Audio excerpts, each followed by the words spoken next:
Can't be that hard. 1, 2, 3.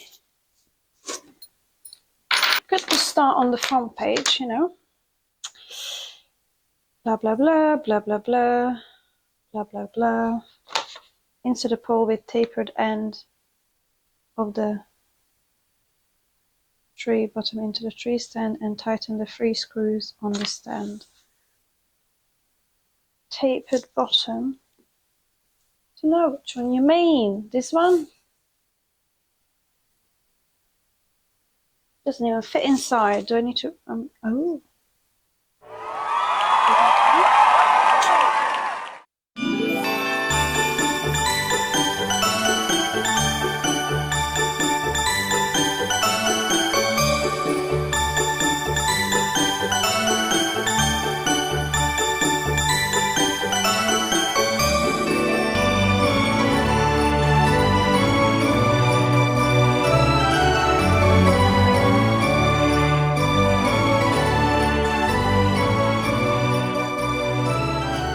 I guess to keep the natural look, you don't really want it to be, you know, you want to keep it a bit wonky. I think that's good, you know. It's quite tall. I think that's fine. I liked it at that height too. So what I'm going to try and do is wiggle him in between these things. Maybe they need to move.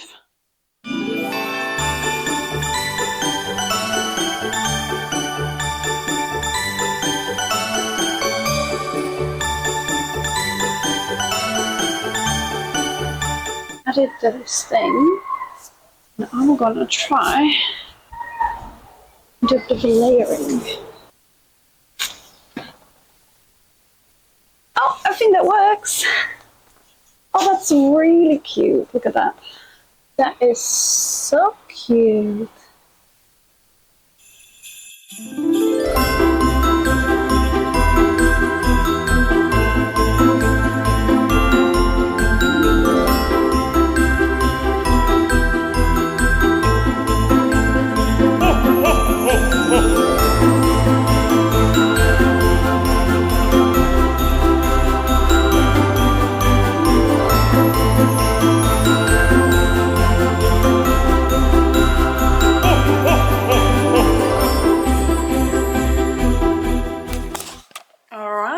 Yesterday we had to jump on a call because the vet called us and told us how Spud's procedures went, and then we went to pick him up, so we were then busy with that.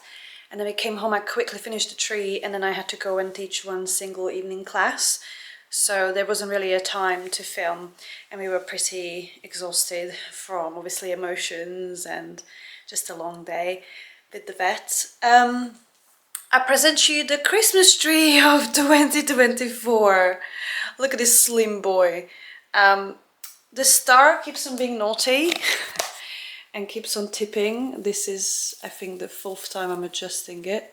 I think I'll just have to accept the fact that it will be a wonky star. But I feel like every tree has a wonky star, so I'm not too attached to it being perfect. I think she's pretty cute. What do you think? Never had a tree of this shape, like long, narrow, tall tree, but because we have obviously a quite narrow walkway here, I didn't really want to get a big bushy tree and have it stick out. I mean, it would be doable, but it would be annoying. This is just so much more comfortable, and I think it's quite quirky looking actually. The only thing that's missing that I would love to add is a few bows. So I'm thinking putting like a bigger bow here and then let it like hang down the sides, maybe some small bows here and there. I did sprinkle some of the fake snow onto it.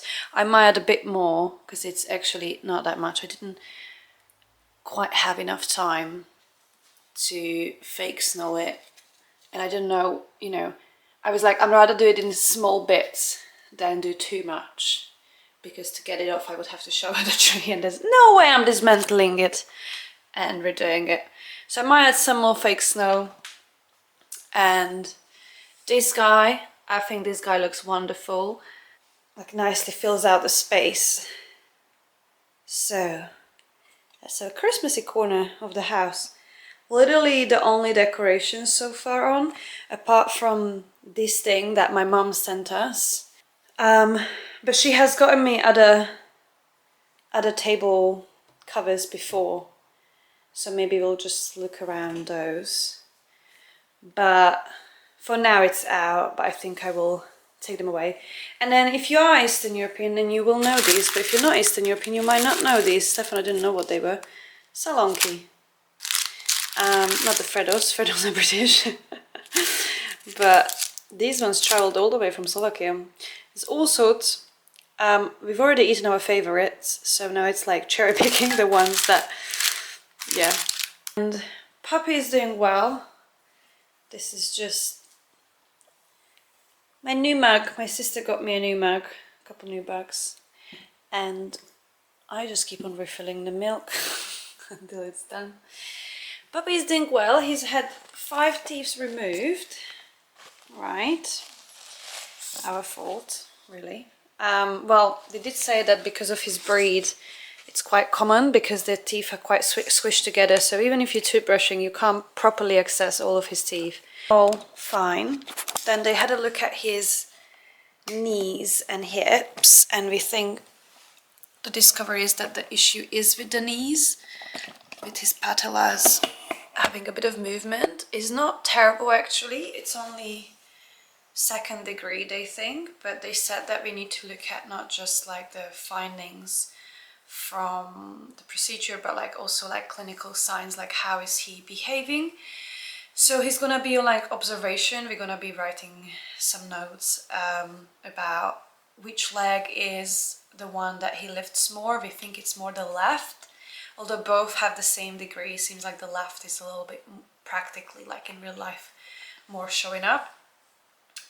So how often, la da da da, they send off the findings to an osteo, so we're gonna hear back from them, and then based on that, there can be a decision made whether he will need the surgery on that left side or both sides potentially, but most likely more just the left now, or we just keep an eye on it, and then later down perhaps we'll just do some preventative stuff.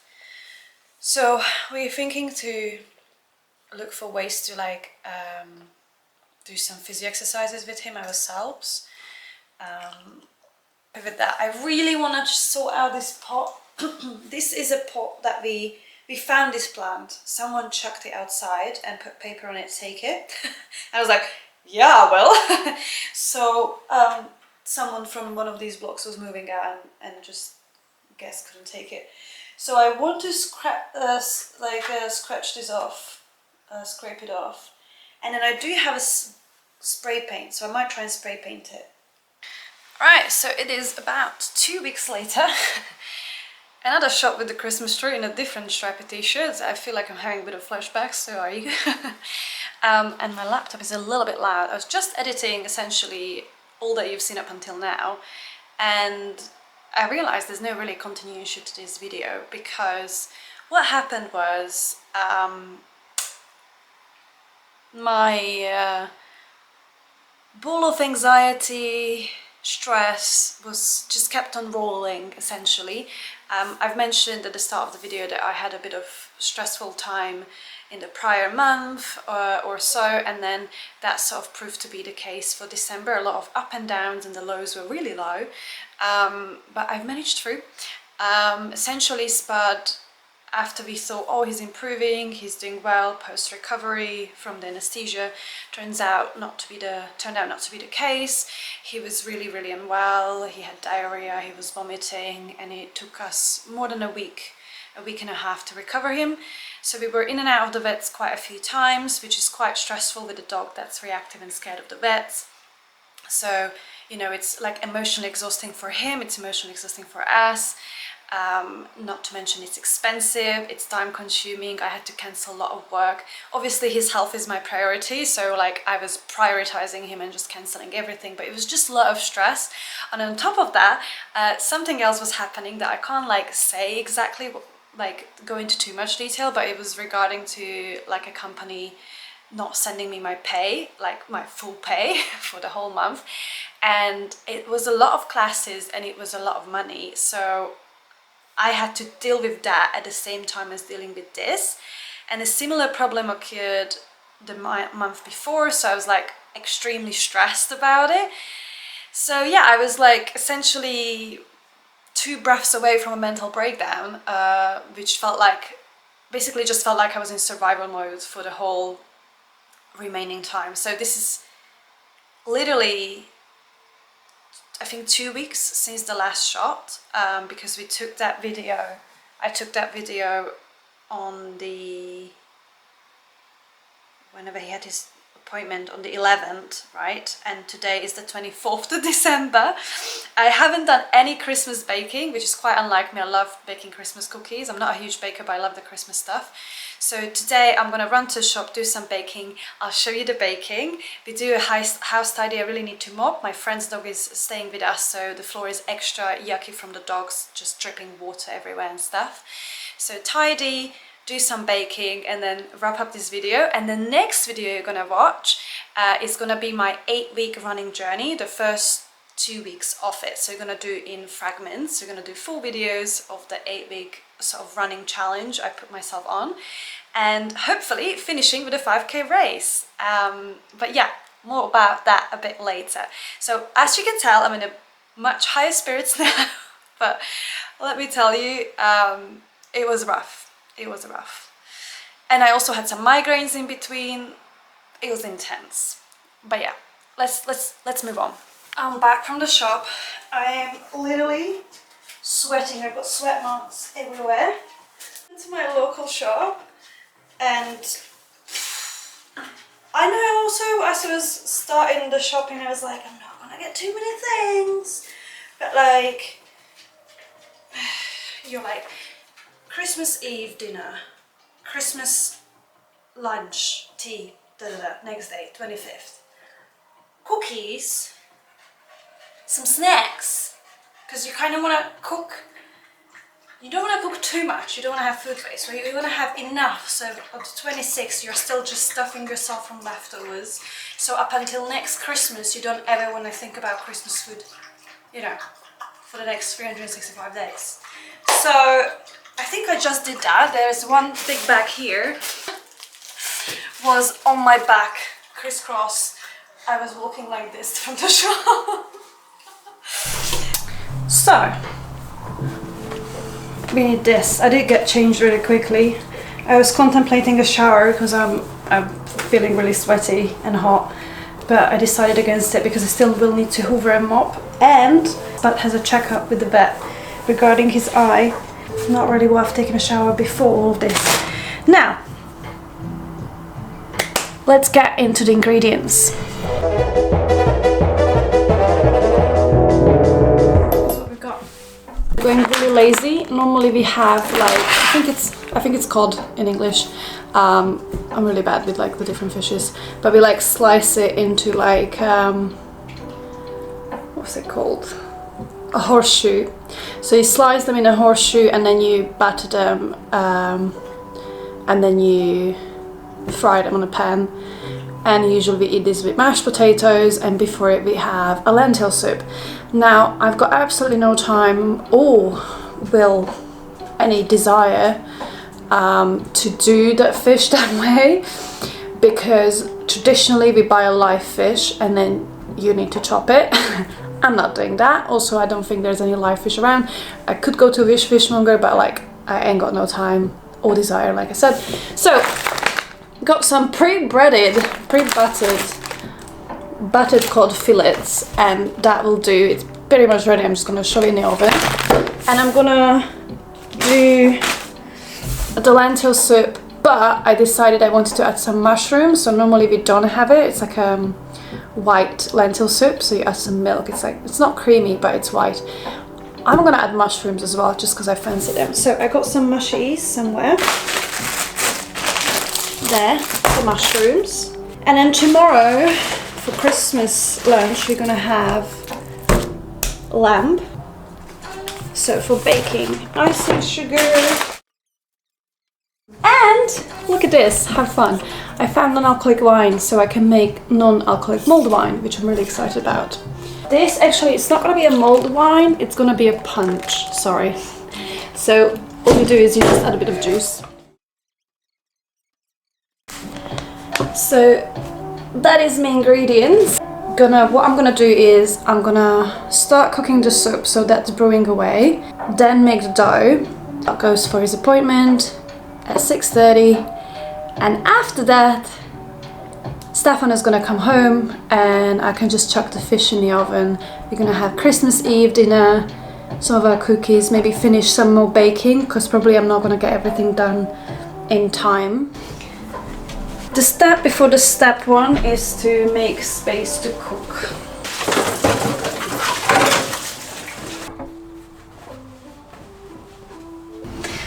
Step 2, let's make soup.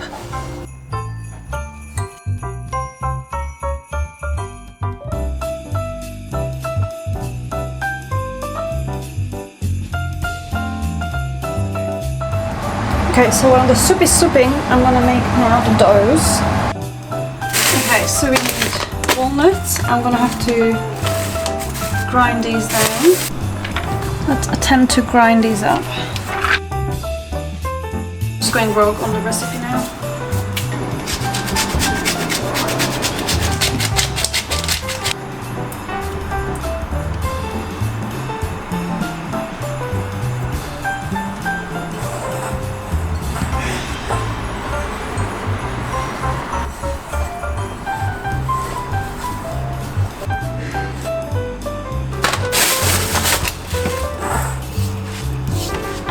The orange peel is such a sneaky touch. Now, we're gonna add this. Me and a cling film is really not a good combination. Good. Now, pop it on there. Wrap it. Put in the fridge. After that comes out of the fridge, then you start making these little crescent moon-like shapes. You just pinch some, roll it in your hands. If it's rollable, if you put maybe too much butter, which might be my case, as every year, then you might not be able to roll them, which is fine. All you're gonna do is you're gonna mold them with your hands. I just mold them and then I put them on the tray, and then you put as many as you can, little soldiers, and then chuck them in the oven. They shouldn't get brown, they should look still quite pale, but obviously cooked, so like a little bit golden, let's say.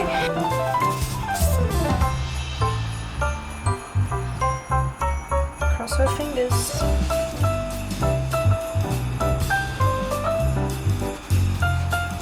These are almost ready. They're looking nice and golden. Anyways, these are ready to go in.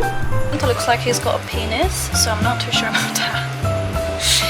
Normally we put walnuts and raisins in them, and I didn't this year, and I also didn't yolk them, so they look a bit dry, but they taste amazing. It is what it is.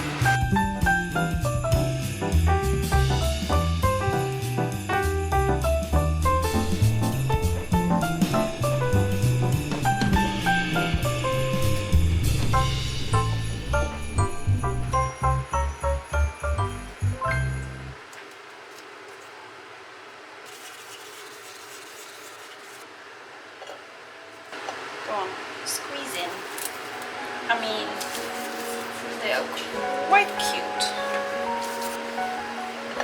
I mean, they do look really tasty. I don't put any sort of bicarbonate, and I think I should have either used self-raising or that. Maybe like this. What do we think? Cute?